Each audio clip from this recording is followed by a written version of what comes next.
Aprendei, pois, esta parábola da figueira. Quando já os seus ramos se tornam tenros e brotam folhas, sabeis que está próximo o verão.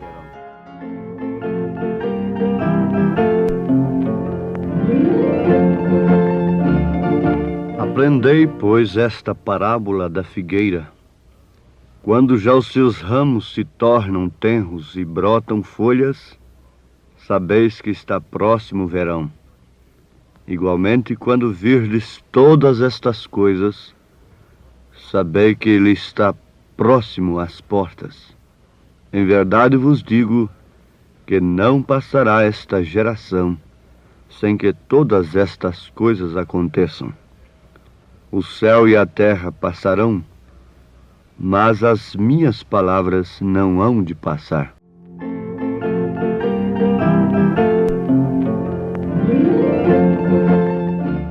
Mas as minhas palavras não hão de passar. Jesus Cristo, falando em São Mateus, capítulo 24, versículo 32 ao versículo 35.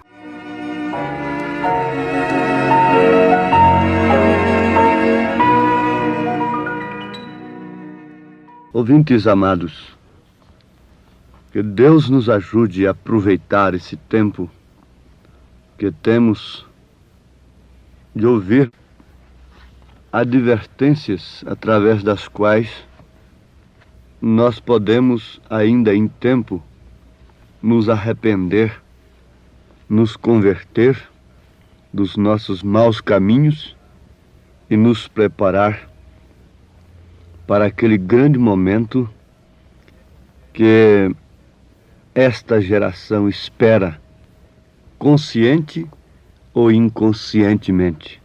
Não passará esta geração que estamos vivendo sem que tudo aconteça. Como nós podemos falar assim? Sim, baseados nas Escrituras, no que Jesus disse. Ele disse que a geração que visse a figueira brotar, esta geração não passaria sem que tudo acontecesse. Nós sabemos que essa figueira se refere a Israel.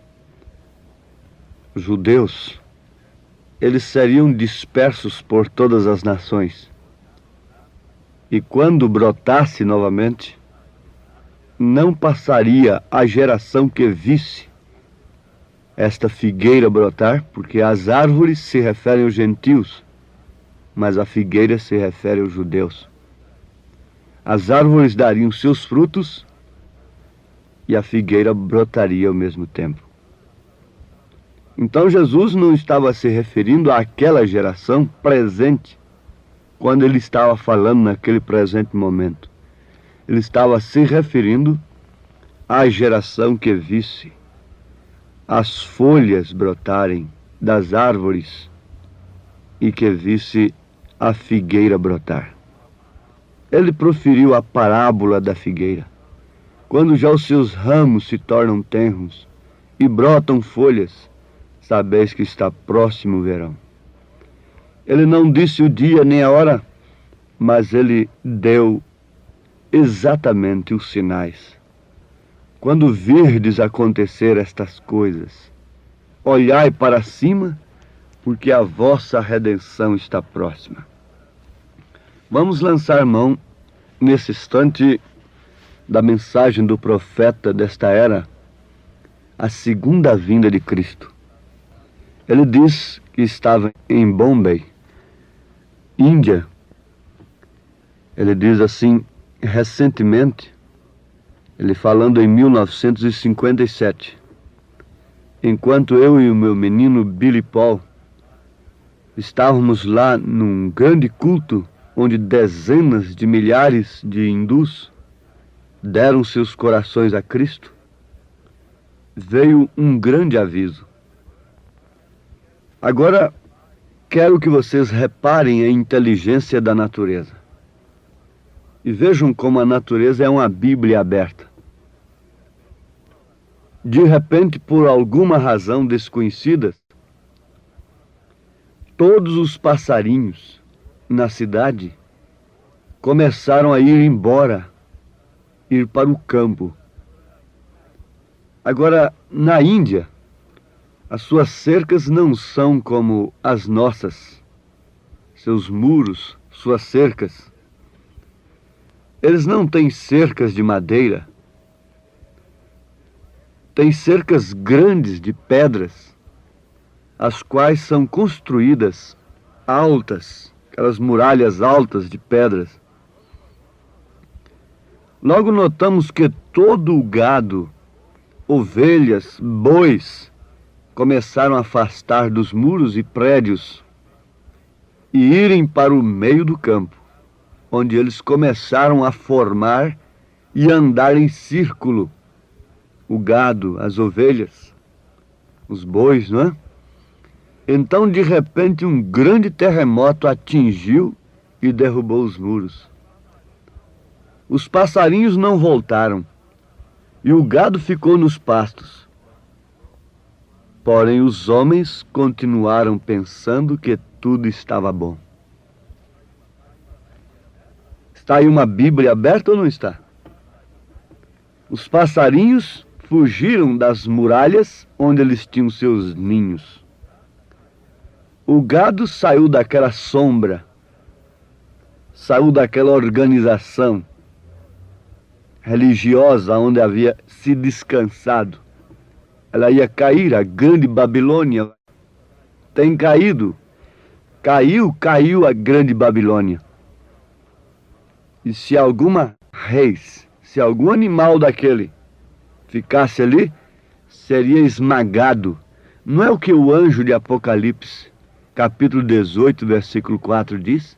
Sai dela, povo meu, para não serdes participantes de seus pecados e para que não incorras nas suas pragas, para que não sejam esmagados, esbagaçados pelas suas muralhas, nas quais vocês têm descansado. Oh, meus amados, isto é Deus nos falando. Vejam só, enquanto os passarinhos, o gado, fugiu do juízo, os homens continuaram pensando que tudo estava bom. E os passarinhos continuaram lá no campo. O gado não voltou. No dia seguinte, um outro terremoto abalou a terra e mais prédios caíram. E os projéteis voaram. Somente no terceiro dia, o gado pôde voltar. Os passarinhos voltaram. Isto significava que havia cessado o perigo. O que havia de cair estava por terra. Naturalmente, eles não tinham mais aquelas sombras daquelas muralhas que foram por terra. Naturalmente, eles não tinham mais os seus ninhos entre aquelas pedras. Mas agora eles voltaram. Voltaram para a cidade. Os passarinhos, o próprio gado. Por que é que eles têm a vaca como uma coisa divina? Lá na Índia, alguma coisa está testificando dentro deles que há uma Bíblia na natureza? Que há uma advertência na natureza? Aquele que alimenta os pardais, aquele que trouxe suas criaturas pequenas para dentro da arca, ainda vive e reina. Ainda fala com os passarinhos que vem um terremoto. E os passarinhos e os animais ainda podem usar de sua inteligência para entender que há um juízo por perto rondando a terra. Os animais do campo, sendo animais irracionais, ainda têm a inteligência de entenderem tempo de fugirem do juízo, entenderem a voz de Deus. Enquanto os homens blasfemam, enquanto os homens blasfemavam lá no dilúvio, na véspera do dilúvio, animais, passarinhos estavam entrando na arca. Enquanto homens inteligentes, doutores, estavam blasfemando. Oh, como isso deve prender a atenção, sacudir uma alma dormente para cair em si e refletir com um bom senso, com um verdadeiro bom senso cristão, a hora em que estamos vivendo deveria nos sacudir e nos levar a todos nós que nos chamamos a nós mesmos de cristãos, a nos abrigarmos em Cristo, na sua palavra. Os passarinhos, o gado, tudo fugiu para longe dos grandes muros, das grandes coisas que os mataria se eles não tivessem fugido. Eles seriam mortos, amassados nas fendas das pedras, enquanto os muros balançavam para lá e para cá. Sinais de sua vinda.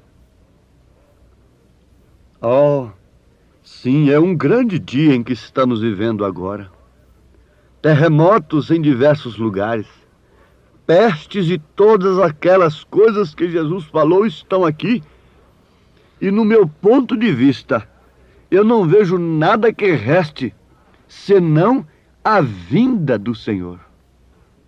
A vinda do Senhor está próxima.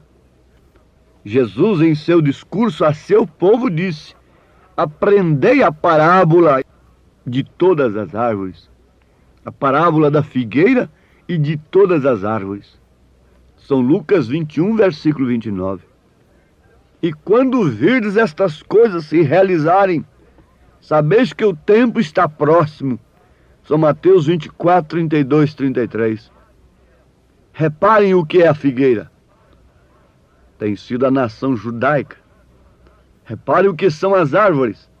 São as denominações gentílicas que floresceram com grandes avivamentos nestes últimos dias passados. Grandes evangelistas, grandes pregadores se levantaram. Não foi como no tempo de Wesley, de Lutero, que foi somente na Alemanha, de Wesley, que foi somente na Inglaterra e alguns países, algumas colônias da Grã-Bretanha. Não. Ultimamente, o avivamento, os missionários foram enviados por toda a terra. O evangelho foi enviado a todas as criaturas. A coisa é totalmente diferente agora. As árvores floresceram, as denominações deram seus frutos para a mensagem. Para os eleitos serem arrebatados, serem preparados para o arrebatamento. O sistema deu a vida e agora a semente foi tirada do sistema. A natureza é uma Bíblia, continua afirmando. O lavrador plantou um pé de milho, o grão de milho, e aquilo cresceu, a vida veio através do sistema. Mas logo, logo, tudo aquilo que floresceu, tudo aquilo que esteve verde antes, secou e a vida voltou para o grão. Daquele sistema foram colhidos os frutos. Ah, como isso é simplesmente luz no entardecer. Zacarias disse que haveria luz no entardecer. O entardecer indica trevas. Está dizendo que haveria trevas, mas nas trevas haveria luz. E a luz seria a mensagem do último mensageiro, colhendo os frutos eleitos para prepará-los para o arrebatamento. A palavra é o sol da justiça, curando esta semente para ser recolhida para as bodas do Cordeiro. Agora, notemos que Sodoma e Gomorra mal sabiam aquela noite que eles estavam vivendo a última hora. Deus estava tratando exclusivamente, agora, somente com Ló e sua família.